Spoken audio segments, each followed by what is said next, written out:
Hello, beautiful people. It's Jessica back with another video. Yes, as you can see, I just got off of work. I did. I wanted to give you guys some tips as a new hire, new grad, registered dental hygienist. So this is gonna be titled something tips, mini tips, 11, 12, 13, 14 tips, whatever. Just sit back and relax and we're gonna get to it. So first things first, as a new hire, don't go for the easiest role. Okay, this is a lesson learned. So what I mean by that is my previous job, I came in there, everything looked great, everything looked fabulous, glitz and glam. It just seemed so cool and aesthetically pleasing to the eye that I was not really worried about how working as a hygienist was really gonna be. So when I first got hired, everything just looked pretty and I was excited, I was eager. I wasn't really paying attention to the clinical side of hygiene. So that's number one. Pay attention to what you're actually going to be doing. Ask questions when you are getting hired, when you're doing interviews. Ask questions because you are going to be working if you don't. You need to know exactly how many patients that you are going to see each and every day, okay? Each and every day. So number one, ask questions, okay? It's important to know that because I'm still sore from my last job and it wasn't that long ago. I have to get deep tissue massages because I was worked to the bone. They kept pushing, hygiene, new patient, hygiene. Like they wanted to stay for everything and you can't keep everybody, you can't make everybody happy. That's just not, it's not the way of the world. It's not gonna be it. So stand up for yourself, okay guys? Stand up for yourself. Advocate for yourself, advocate for others. When you see that something's not right, stand up for yourselves. You might have to leave if they're not gonna like make any changes. You might have to leave, and you might. You just have to. What else are you gonna do? So again, my old job, I was limited to what I could do as a hygienist, meaning that when you had an SRP patient, I didn't place a resting. I didn't get to give them chlorhexidine. I didn't have rinses that I could give my patients. I didn't have adjunct services I could give my patients, like taking a liter of chlorhexidine with them to go home with them. Like I, as a provider, as a hygienist, could do that now. I can say, hey, this patient clearly is active periodontal stage. They need something to take home with them to continue their oral health care. They need something that's going to help get rid of this bacteria that's invading their bones and their gums. They need something like that. So it's important to know how far can you go as a hygienist, as a provider at your employer, okay? So it's important to know what can you do, because if you're limited, you're gonna start losing these skills that you just learned in school. I, for one, had to relearn so much. I lost so much so fast, y'all. It was very monotonous as to what I was doing in my previous job. And I had to take it upon myself to stand up for myself to actually, you know, be like, hey, this is not what I was taught in school. It's not. And I paid too much money and I care too much about my patients for me to not being able to give them 100% what they deserve and what they need. So I took it upon myself to leave. So when you see something, say something, document it, email, have a paper trail, no matter what happens. If you have a conversation and you're like, oh man, I wish I would have said that via email instead so I can have that on my record, be like, hey, per our last conversation, which was said, can you remind me what happened, what we talked about? That way you can have a clear, written out paper trail as to what is going on within your company. So it's important to document.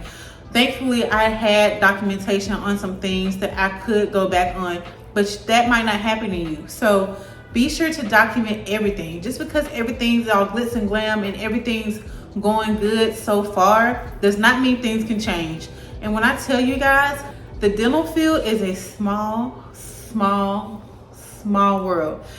I have run into so many people just being in my second job in Atlanta. I've run into people. And so it's important to leave a place better than you found it. It's important to just respect people. And I've like had conversations with people I've run into already, talking about who they don't like in my previous job, and I can understand why, because they did not leave the place the way they should have. So it's important to, of course, treat people the way they're supposed to be treated.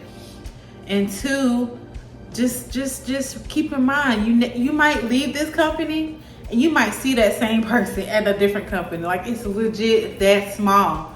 So yeah, y'all, just keep that in mind when you are looking, when you feel like you want to just walk out, when you feel like you just want to quit and never look back. You might see the same people. You might. It's a high chance, especially. Yeah, so keep that in mind when you are thinking about storming out. I know the millennials want to just quit when they feel like something goes wrong. Oh, he breathed at me wrong. He huffed and he puffed. Baby, people gonna huff and puff all day. The patients huff and puff all day. Like, what are you trying to get at? Are you expect people to be nice all day? No, and it's not gonna happen. So grow up. You know, let's get our thick skin on, okay? And let's think about the consequences at hand when we do leave a job and how we leave it, okay? I ran out of, I think it's number 5 coming up. Okay, number 5.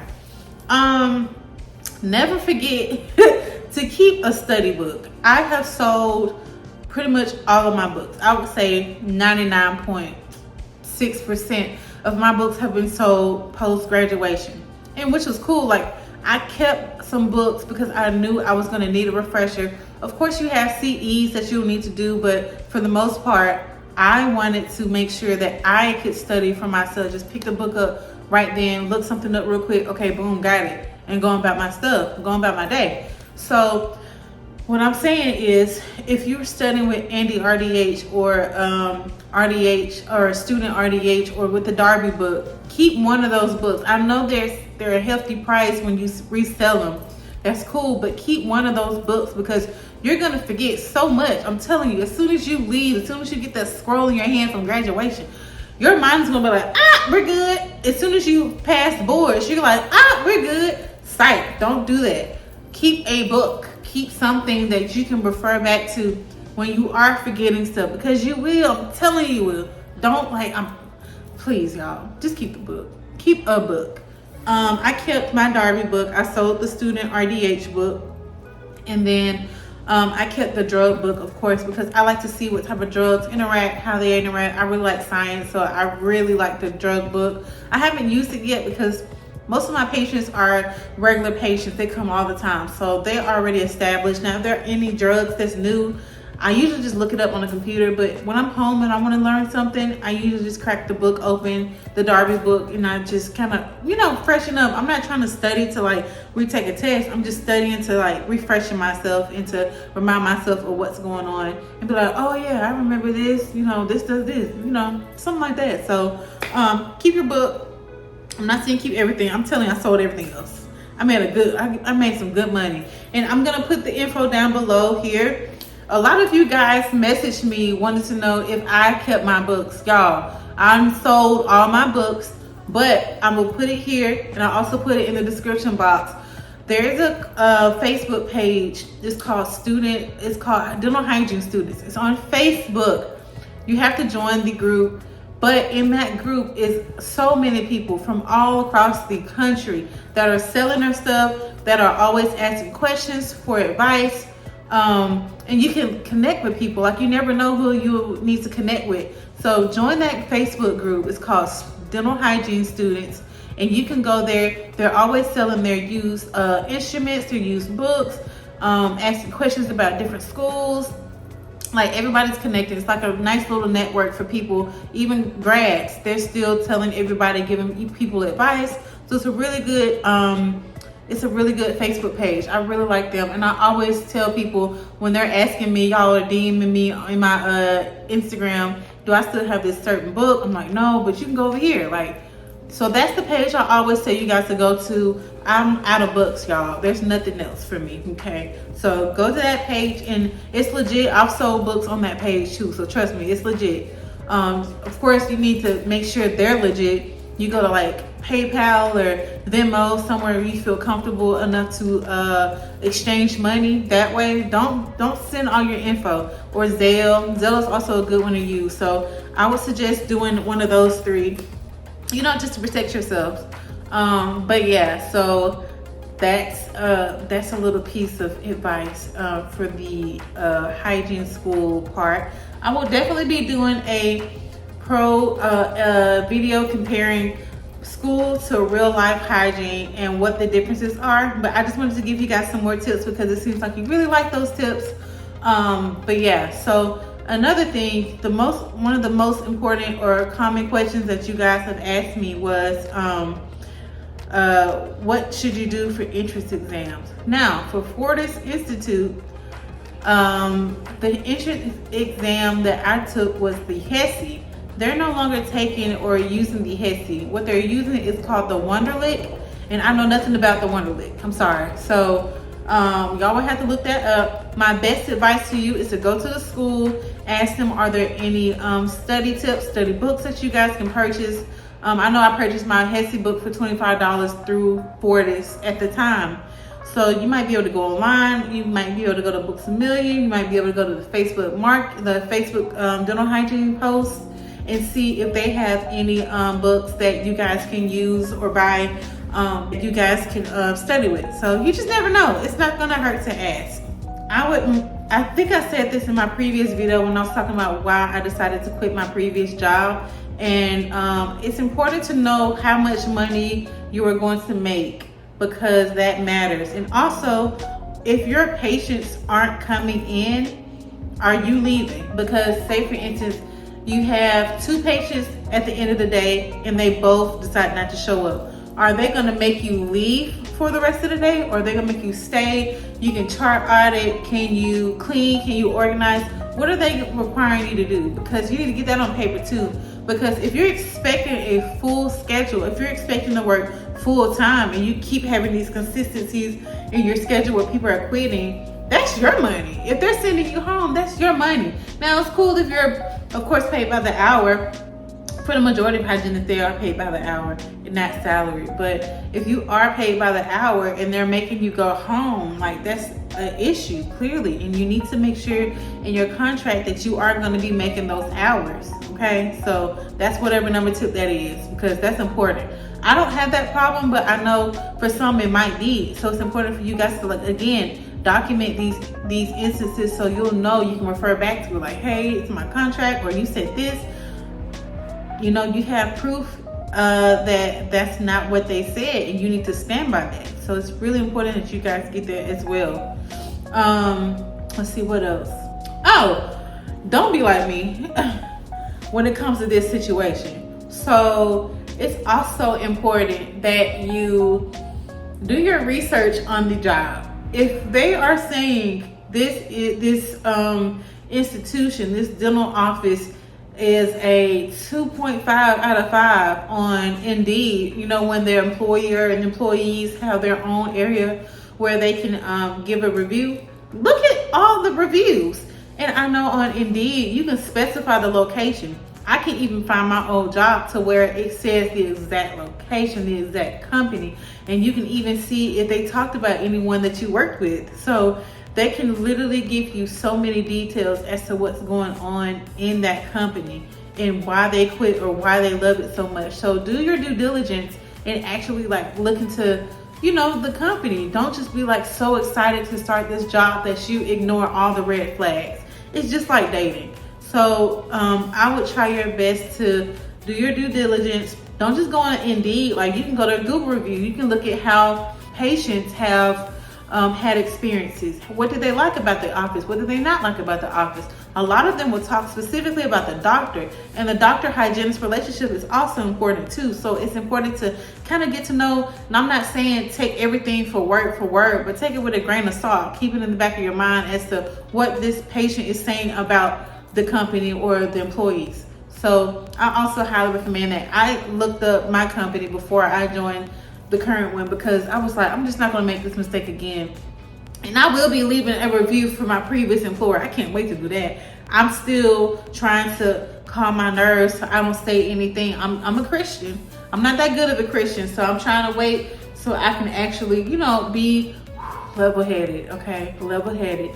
But yeah, it's important to look up, do your research, even call in and see if you can do a shadow or Of course, I didn't require a working interview because they just really needed me. Hello, I'm here, I saved them. But for most of the time, they will require a working interview. You have to be licensed.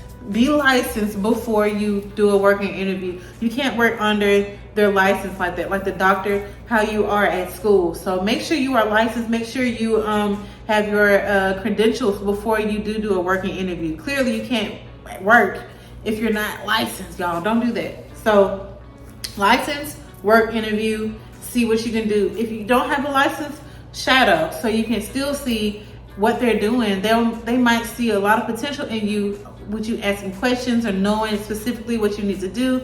They like that, and we are in high demand as hygienists. We are in high demand, so people are gonna want you. Okay, trust me, they're gonna want you. So it's important to do your research. For those who are new or just starting out, thinking they want to be a hygienist, so I would also do your due diligence. I would go to the schools. Don't just go to one school. Don't just pick one school. I mean, if that's all you have, it's all you have. But if you have multiple schools in the surrounding area with hygiene schools, I would go to all of them. I would question all of them and see exactly how their program is, how they are financially. I would even go to different dental offices, a perio office, endo office, OS, oral surgery. I would go to general, I would go to pedo. I would go look at all of the offices and see how they run. What are you interested in? Do you like working with kids? Do you like doing periodontal cleanings all the time? SRPs? Do you like seeing multiple different types of people in general? Like, what do you like? So you can see exactly what you're interested in. Or you can travel. Traveling is a lot because you have to know the systems too, and you have to just kind of be like a lone wolf. I'm not that type of person. I like to be with my crew. I'm comfortable with my crew. I like things the way they are. And if things are out of place, I'm just like, So I can't do that to myself every day in temping. I just know me. At least not right now. I need to get more comfortable with who I am as a hygienist and be more confident and comfortable and all that good stuff. But as for now, I'm happy with what I'm doing. But you might like temping. So that might be something you like to do. I would even call the temp services and ask them, what do you guys require? What do you guys do? How much do you pay? Like all of that stuff. Ask everything. This is your career. This is your life we're talking about. And it's important to get all the information so you're never questioning or regretting what you did in that instance. You might have chose to do hygiene. You might have not chose to do hygiene. But did you get all the information to actually make a good reason as to what you want to do? It's important. But yeah, y'all, I just wanted to give y'all a couple of tips. Like, I'm done. My head is like, it's gone, baby. I'm tired. It's gonna be a long weekend. I'm planning a trip for John and his birthday. Not a trip.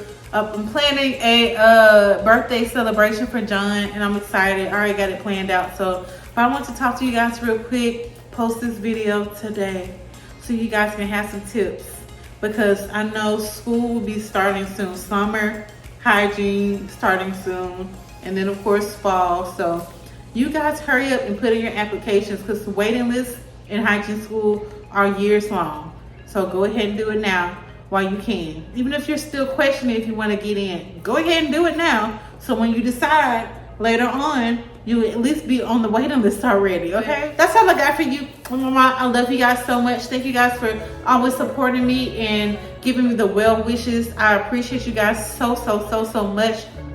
As always, message me, DM me if you have a private question that you don't feel comfortable commenting under the video. That's completely fine. I apologize for the delay of time in responding to your questions, but I will get back to you as soon as I can. If you don't have a question that's more private, hit me up down below. I got you. And if I don't know the answer to your question, I will direct you to someone who knows. I promise you that you will always have an answer from me. I just want to show my appreciation.